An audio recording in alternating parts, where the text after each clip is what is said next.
Nak, alas 4 na. May pasok ka pa ng alas 6. Bangon ka na dyan. Mami, 5 minutes pa po.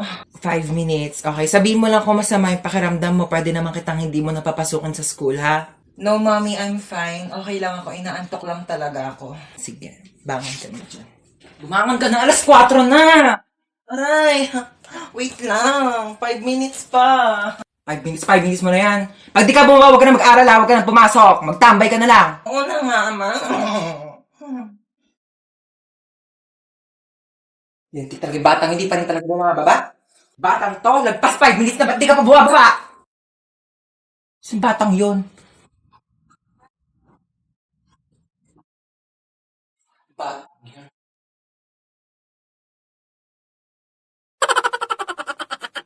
Ano daw? Notice o putol kuryente. Hoy, excuse me lang sa'yo, Meralco, no? Paano mo kami mapuputulan ng kuryente kung nagbabayad naman kami ng matino? Porket by di kita... Oh my gosh, shit. Nag-brown out? Wait lang, ma. Nasa rooftop ako. Wait lang. Wait. Sino yun? Sino yun? Hi guys, so ayun, nakakandila ako ngayon. Nag-brown out talaga dito sa amin. Hinahanap ko lang yung flashlight. Uy, Meralco, balik mo na yung kuryente namin. Baliw ka talaga. Oh my gosh, namatay yung kandila. Ma, wait lang! Bumalik na po yung kuryente. Okay na, Meralco. Hi na, nakabili ako ng bagong cellphone. Ay, may bago kang cellphone. Sige po. Oo, maganda daw to. At saka may airplane mode daw to, sabi nung nagbebenta. May airplane mode. Maganda po yan. Oo, nakbuksan mo nga yung airplane mode nito. Sige, amin na po. Ito po, nakabukas na. Ayan, thank you. Tatry ko na yung airplane mode, no? Sana lumipad ako. Sige po, try niyo na. Uy, anong lilipad? Hi guys, so ayun, nasa rooftop ako ngayon at saka may bago akong cellphone. Sabi may airplane mode daw to. So tatry natin kung makakalipad nga ba talaga ako. Uy, ma! Hi guys, nalipad na yata ako. Wait lang, bakit parang pababa? Shit, sabi ko na nga, ba scammer yung nagbebenta eh. Mama, papasok na po ako sa school. Papasok ka na sa school? Amin na yung bag mo, i-ready ko na. Etong mga libro na to, dadalin mo to lahat ha. Hindi to pinamigay ng teacher mo para lang i-display mo dito sa bahay. Babasahin mo to lahat sa school mo ha.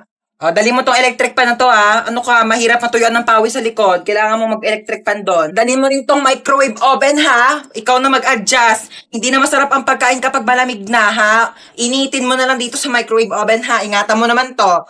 Ito, niready ko na yung mga tubigan mo ha. Itong tumbler mo, tsaka itong mga tupperware. Huwag mo tong wawalain. Mas mahal pa to sa tuition fee mo. Ito mga damit na to, dali mo to ha, ipapasok ko to sa bag mo. Mahirap matuyuan ng pawis sa likod. Ma, ang dami naman yan. Suotin mo to mga to ha. Ito ha, kumpleto na tong mga to ha. Mag-aral ka naman na mabuti, makinig ka naman sa mga teacher mo ha. Pag may nagsabi sa akin na nagdadaldalan lang kayo doon ha, hindi na kita pag-aaralin. Ang bigat eh.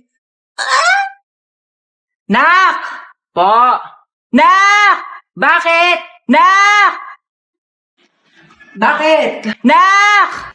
Ito na nga, bababa na. Hintay pa ako bumaba, pwede naman sabihin yung utos. Ano yun? Ay, andyan ka na pala. Kunin mo yung pantahi ko. Anong pantahi? Nasaan? Ando sa kwarto ko sa second floor. Ano ba yan? Nasa taas na ako kanina. Pinabababa mo pa ako tapos sa taas na di pala yung utos mo. Aba, huwag ka magreklamo ha. Kaming kabataan namin, naglangoy-langoy pa kami sa dagat tsaka nag-akyat pa kami ng bundok para makapunta kami ng school. Tapos ito ka lang ng hagdan, dami mong reklamo.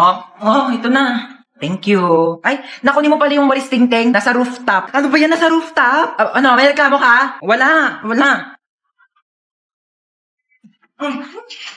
Ayan. Ay, kunin mo pala yung timba. Nasa rooftop din. Ano ba yan? Ba't kasi pa isa-isa pa? Ano ba kasi gagawin mo dito sa timba? Maglalaba ako ng damit. Maglalaba kayo nasa rooftop yung washing machine? Ay, oo nga, no. Sige, akyat mo na yung timba na yan. It started when we were younger, you were mine.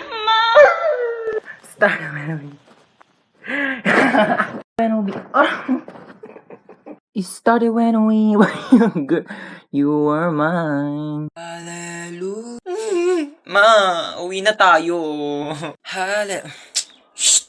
Maghintay ka. Nasa simbahan pa tayo ha. Makinig ka kay Father. Ayoko na dito.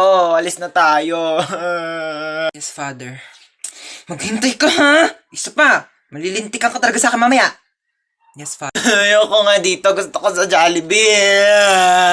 Father. Di ka talaga titigil. Mamayak talaga sa akin sa bahay ha. Tutok-tokan kita. Ha, -10 na ako kay Lord. Umayos ka, ha? Walang magja-Jollibee mamaya, ah. Di ka kakain ng french fries. Iiwanan kita dito. Sorry, Father. Sorry, Lord. Ay, basahin ko po? O sige po. Maligo sa CR habang nagsha-shower. Direk, paano pag walang shower? Tabo lang gamit namin sa CR, Direk. Mahirap lang ako, okay? I'm just a difficult people. 1, 2, 3, action! Ano nga ba tayo? Ano nga ba tayo? Tao! Ano gusto mo sabihin ko? Bagay? Bagay tayo, ganon? Ew, wala na ba kayong bagong banat? Banatang kita dyan eh. Baka mo siya aakbayan. Direk, bakit may pag-akbay? Baka mo siya hahalikan sa labi. Direk, bakit may pag-kiss? Virgin pa yung lips ko, Direk. 100% virgin coconut oil. Never been kissed, never been touched. O, ba't ka nakatitig? Direk, nakatitig si Daniel! Direk! Direk, hindi naman ako ice cream. Ba't natotonaw ako, Direk? I love you. Direk, I love you daw, Direk. Wala naman kaming label, Direk. Baliw, nasa shooting ka ng romantic movie. Shooting pala to, Derek. Akala ko meet and greet with Daniel Padilla.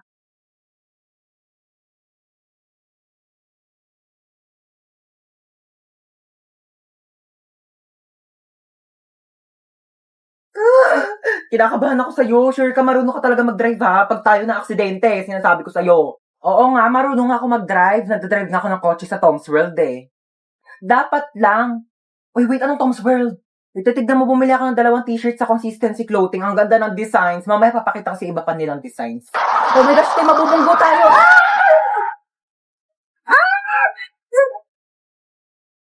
Wait, okay ka lang?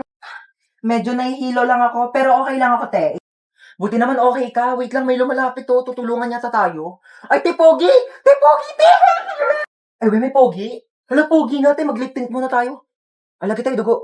Kuya, mamamatay na yata kami. Tulong. Dadali mo po kami sa ambulansya? Pwede naman sa bahay niyo na lang, Char. Ha?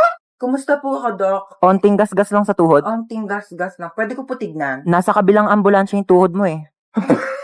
Ayan, ang harot mo kasi. Mapit ang daming basura sa labas. Hubarin mo yung sapatos mo. Pasok muna ako, ang init kaya. Hubarin mo yung sapatos mo. Bawal magpasok ng sapatos dito sa loob ng bahay. Ito na nga, hubarin ko na.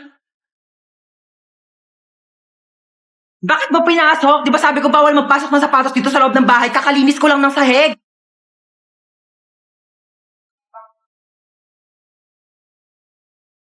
Lo, binato pa talaga yung sapatos ko sa labas eh. Ayan, mga sapatos ko to eh. Yung sapatos ko to ah. Mga sapatos ko to, ito ba to si Mama? Ma, bakit yung mga sapatos ko na dito sa basurahan? Diba sabi ko nga, bawal magpasok ng sapatos dito sa loob ng bahay. Lo, bakit mo naman nilabas lahat? Ang mamahal kaya ng mga sapatos ko. At saka di mo pwedeng basta-basta mo na lang iwanan dito sa labas yung mga sapatos ko. Eh, paano kung may kumuha? Hala, yung sapatos ko nawawala. Ibalik mo yan.